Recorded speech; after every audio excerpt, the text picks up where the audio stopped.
The comeback did not come without sacrifice. So we'll talk about Declan Rice's injury in a bit, but there was also Leandro Trossard pulling up with his hamstring at the end of the game. Arteta wasn't actually asked about that post-match, and there's been very little information or update on it since. I mean, firstly, do we have any indication as to how serious his injury might be?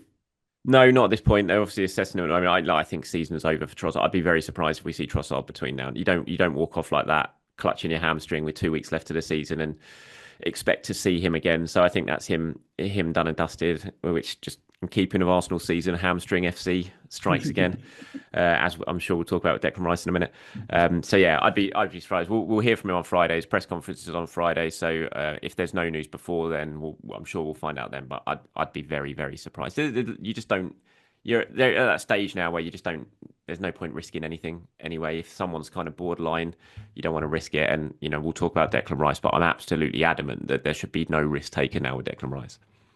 Yeah, it's a big shame with Trossard as well because he's up until well this weekend perhaps he was one of only three Arsenal players to have been available for every Premier League game this season. Only him, David Raya, and Jakub Kiwior. But because he's so reliable fitness wise and obviously such an important team player as well, was it inevitable that he was going to pick up something?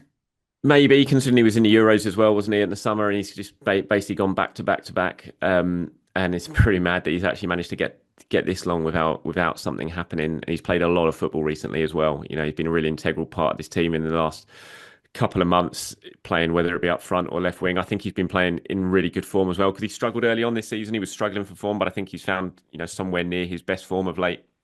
So it is a shame, but at least it's happened now, and it didn't happen 6 weeks ago. Certainly so, yes. And there's been also talk of Trossard potentially being handed a new contract. Called this is one that we've spoken about quite a bit because he's out of contract next year, I think, and he's already in his 30s. But there's been talk of maybe a 4-year extension until 2029, which you don't always see with players.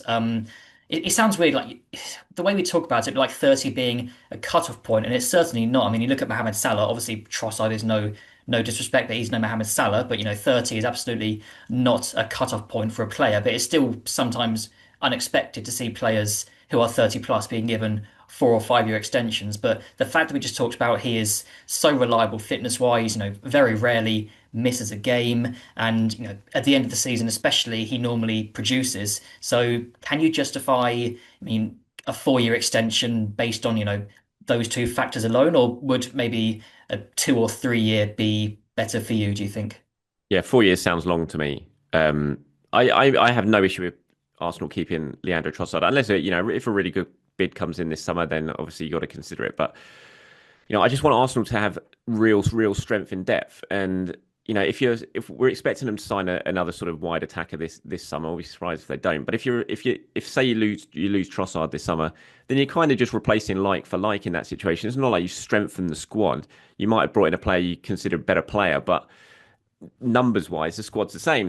And Trossard's so useful because he can play in so many different positions that I'd have no issue with them keeping him this summer, keeping Martinelli and signing another player. That's what we want. We want more attacking options. We want Arteta to really be able to rotate and not be in the situation we found ourselves in this season. So I have no issue with him getting a new contract. 4 years sounds a little bit long to me. Maybe 2 years with an option of a third, something like that would be more appealing.